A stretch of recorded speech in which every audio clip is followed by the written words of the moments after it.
Some few years ago now, I happened upon a book in the university library, one that was not well read.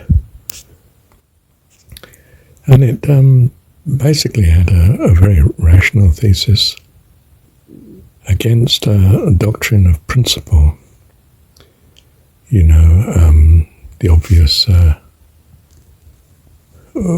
must be criticism allowed, but we don't want hate speech. Where's the division? Where's the line between the two? We don't want to use violence, but we may need to use violence to defend the weak. We are endowed with a self-preservation principle.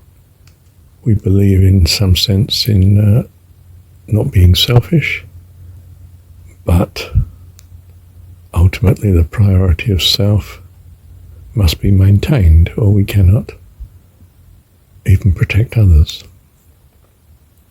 It might be seen that all principles have to defer at times to greater principles. It might be kind to not be too honest in the true opinion being asked for about something. It may be best to tell a lie to protect someone from the evil intent that someone else has, because we value their welfare more than truth. It might be that all principles ultimately have to defer to God's will. I mean, if we knew what that was. And perhaps in some ultimate sense, this be cardinal. But that's because we've arranged the universe, or the ultra-universe, to be hierarchical. Perhaps God hasn't. Perhaps he cares in a quite different extreme for all of us. Perhaps we are all, in a sense, part of him.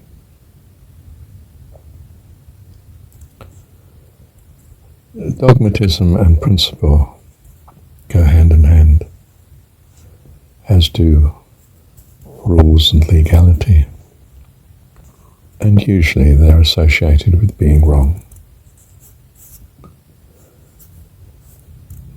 A lovely example was the case of perfection. The achievement of perfection is possibly nearly always at the cost of other things being very non-optimal. You know, if I work perfectly, perhaps I don't care for my family properly. If I care for my family properly, perhaps I neglect my work and it bounces back and the family aren't so well cared for after all. Do we really think that the Second World War would have been better won by Hitler? I don't think so.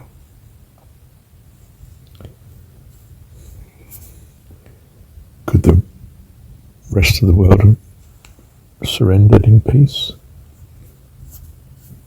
and accepted such an outcome? I doubt it.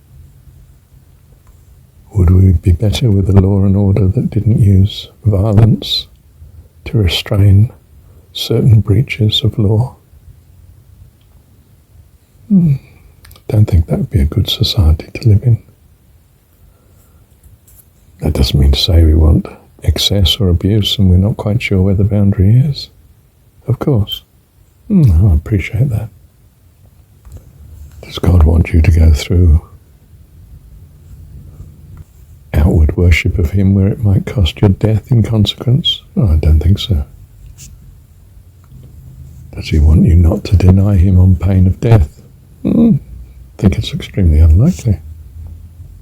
So it was the concern in the Nuremberg trials as to whether you freely did these atrocities or whether you had no choice because of a tyranny over you. You hardly need to be a great philosopher, logician, or divine to realize the validity of much of this. Thank you, Dad.